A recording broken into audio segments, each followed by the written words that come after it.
देखिए, आयुष्मान कार्ड को इन्होंने चूसमान कार्ड बना दिया, जिससे केवल सरकार का पैसा चूसा जा सके।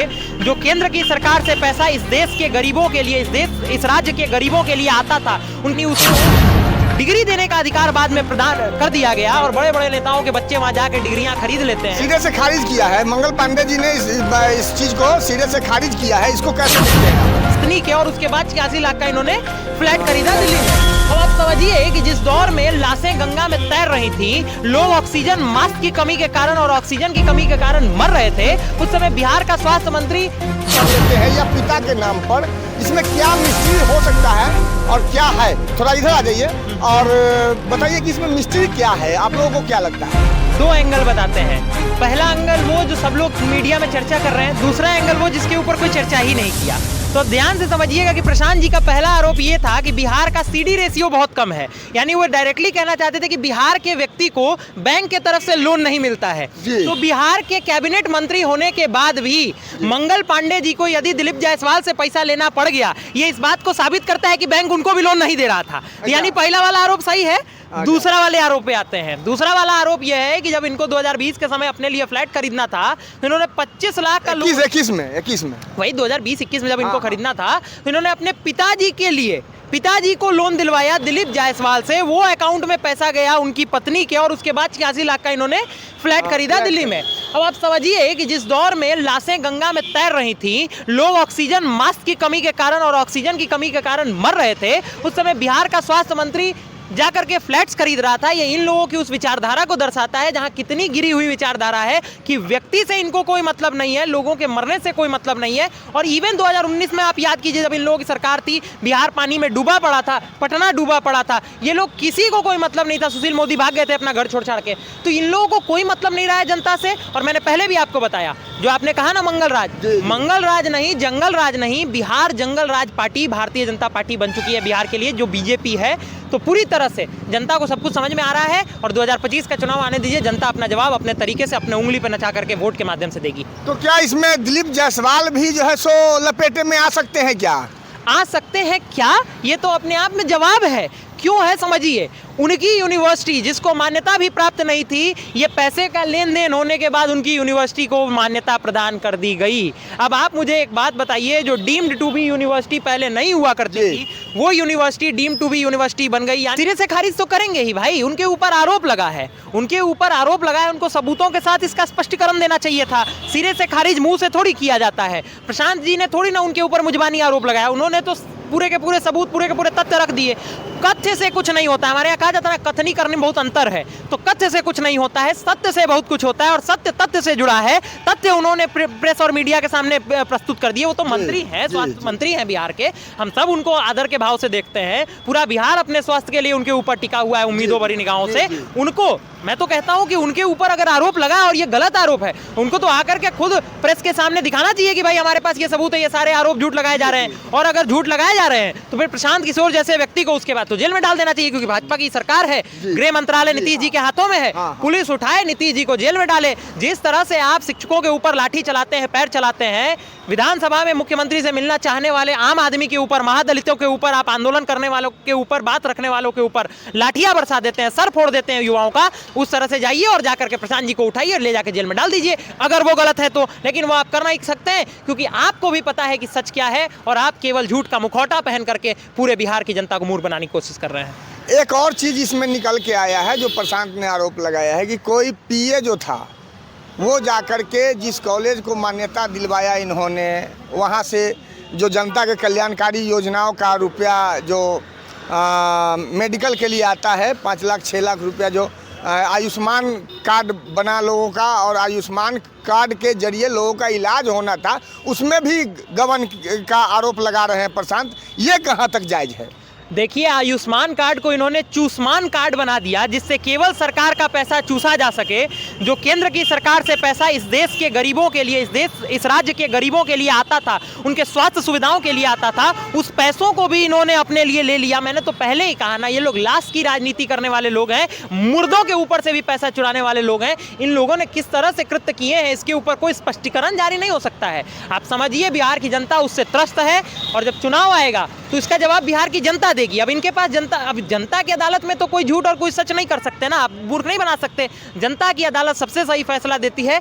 ये केस आप जनता की अदालत में सौंप चुके हैं, ये केस अब जनता की अदालत में जा चुका है। वो अपना डिफेंस करते रहे, हम अपना डिफेंस करेंगे, हम अपनी बात रख रहे हैं।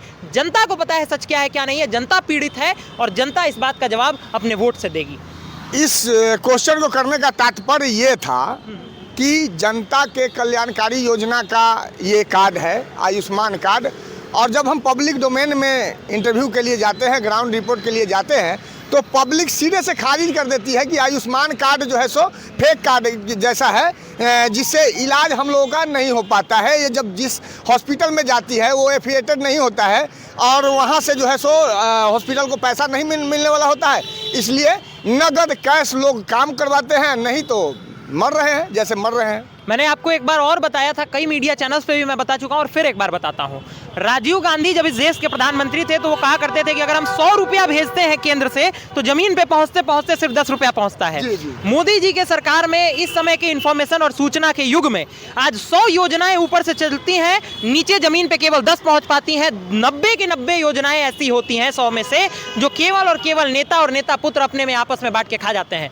मोदी जी कहते हैं हम यूपीआई से पैसा भेजते हैं तो 100 रुपए का 100 रुपया पहुंचता है। सही कहते हैं, बिल्कुल सही कहते हैं। हम 100 रुपया भेजते हैं 100 पहुंचता है, लेकिन 100 में से केवल 10 लोगों के पास पहुंचता है, 90 के पास 1 रुपया नहीं पहुंचता है, इन्फॉर्मेशन भी नहीं पहुंचता है और केवल उन लोगों का उत्पीड़न होता है, लोग मरते हैं। और हमने वो दृश्य देखे हैं जब लोग ऑक्सीजन मास्क की कमी से बिहार में मर रहे थे, कोई पूछने वाला नहीं था।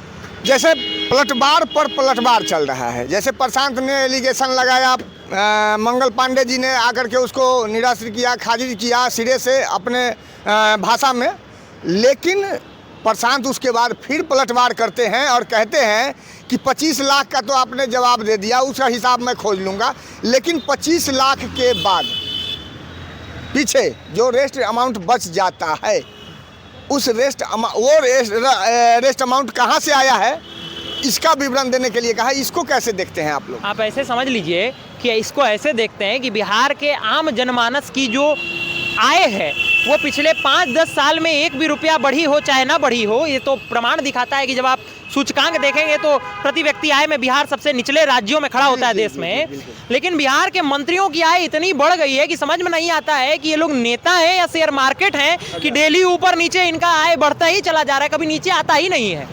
तो ये समझ लीजिए कि जनता के पैसों के ऊपर ये लोग राज करते हैं, जनता के एक एक रुपया को ये चोरी करते हैं और चोरी करने के बाद सरकार में खुद बैठे पड़े हैं। मोदी जी ने कभी कहा था कि उल्टा चोर चौकीदार को डांटे। व्यवस्था ये हो गई है कि चोर चौकीदार को क्या ही डांटेगा, चौकीदार भी चोर हो गया है और चोर तो चोर है ही और चोर ही चौकीदार बन के बैठ गया है। ये बिहार की व्यवस्था है, केंद्र की व्यवस्था पे मैं नहीं बोल रहा हूँ, मैं मोदी जी पे नहीं बोल रहा हूँ, मैं बिहार के उन अमंगलकारियों पे बोल रहा हूँ जो अमंगल राज चलाए जा रहे हैं। उनमें बहुत से लोग हैं, अब आप समझ सकते हैं कि बिहारी जंगल राज पार्टी में उतने कितने। प्रशांत तो कहते हैं मंगल पांडे का मंगल दिवस चल रहा है, मंगल दिवस चल रहा है और मंगल पांडे जैसे लोग हैं, गरीबी तबके से आने वाले लोग हैं या क्या है नहीं है, इन लोन तो उन्हीं को लेना पड़ता है जिनको जो है सो, तो लोन क्यों लेना पड़ा होगा ये जो है सो हम आपको डायरेक्टली पहले ही बताए। फिर आप ये सवाल आप जाकर के मंगल जी से पूछिएगा और मीडिया के माध्यम से जितने लोग सुन रहे हैं वो मीडिया के जो और बंधु हैं वो भी जाकर के मंगल जी से पूछें कि वो ये बात मान रहे हैं ना कि प्रशांत जी जो कहते हैं कि बिहार के आम आदमी को बैंक लोन नहीं देता है, तो बिहार के आम आदमी को लोन नहीं देता है तो बिहार के मंत्री को भी लोन नहीं मिल रहा है। देख लीजिए भाई, उन्हीं की सरकार है, मिल सकता था। सीडी रेशियो कम होने का तो प्रत्यक्ष को प्रमाणित कर दिए, प्रत्यक्ष किम प्रमाणम कहा जाता है, तो ये तो प्रमाणित हो गया ना कि बिहार के मंत्री को भी बैंक लोन देने को तैयार नहीं है। तभी ना उनको उन व्यक्ति से लेना, एक पहलू ये भी आता है, तभी ना उनको लेना पड़ा होगा अपने मित्र से। अदरवाइज भाई मंत्री हैं, वो बैंक को फोन कर देंगे, बैंक उनको लोन नहीं देगा, पैसा तो देगा ही देगा। लेकिन इन लोगों ने बिहार की व्यवस्था ऐसी बना दी है कि बिहार के मजदूरों का, गरीबों का, किसानों का, दलितों का, माँ दलितों का पैसा आज कहाँ चला जा रहा है? महाराष्ट्र में चला जा रहा है, जहाँ मजदूरी करने बिहार का आदमी जाता है और वहाँ पे 84 है सीडी रेशियो, 100 रुपया में से 84 रुपया मिलता है वहाँ के आदमी को, लपड़ खाता है कि भाई जाओ मराठी बोलो। कर्नाटका चला जाता है, कर्नाटका में आदमी पिटा जाता है, तमिलनाडु चला जाता है, तमिलनाडु में मजदूर पिटा जाता है, पंजाब जाता है, पंजाब में मजदूर पिटा जाता है। तो पूरी व्यवस्था भ्रष्ट हो चुकी है, जनता समझ रही है। चुनाव आने दीजिए, वो भी देखिएगा आप कि कैसे बिहार का अमंगल दौर खत्म होगा और मंगल भवन अमंगलहारी बन के कुछ और लोग निकलेंगे। प्रशांत का एक बयान मैंने और सुना है वो कह रहे हैं कि सही ये तो अभी फुलझड़ी है, तो फुलझड़ी तो बम कब पटकेंगे ये लोग। चुनाव नजदीक आने दीजिए, अभी तो पहला और दूसरा किस्त ही जारी हुआ है ना। अच्छा। आप T20 क्रिकेट देखे होंगे, पावर प्ले होता है उसमें शुरू का 6 ओवर, तो ये अभी पावर प्ले चल रहा था, 2 ही फील्डर बाउंड्री पे था। अच्छा। तो ये 2 ही फील्डर पे अभी अटैक हुआ है। अभी 5 फील्डर जब बाउंड्री पे होंगे तो अच्छा। 5 पे अटैक होगा, और डेथ ओवर जब आएगा चुनाव के समय, जी, जी। टीम का 2-3 हफ्ता जब बचा रहेगा, तब देखिए एकदम व्यापक हमला होगा। जैसे रिंकू सिंह और रोहित शर्मा उस मैच में 35 रन मार दिए थे अंतिम ओवर में, तो नीतीश जी मोदी जी पर भी हो सकता है क्या? किसी पे भी हो सकता है। हाँ? ये सब लोग तैयार रहे, लोग जो लोग बिहार को लूटे हैं, जो कम्बल ओढ़ के घी पिया है, उस सब को तैयार रहना चाहिए। काहे कि अब बाथरूम जाने का समय होने वाला है। अब बाथरूम जाने का समय आ चुका है, और मंगल पांडे जी का मंगल का दिन कैसे चल रहा है इस पर विश्लेषण दिए हैं मिस्टर आदित्य जी। इसमें आप जो है सो जहां तक हो सके सही गलत चुन करके समझ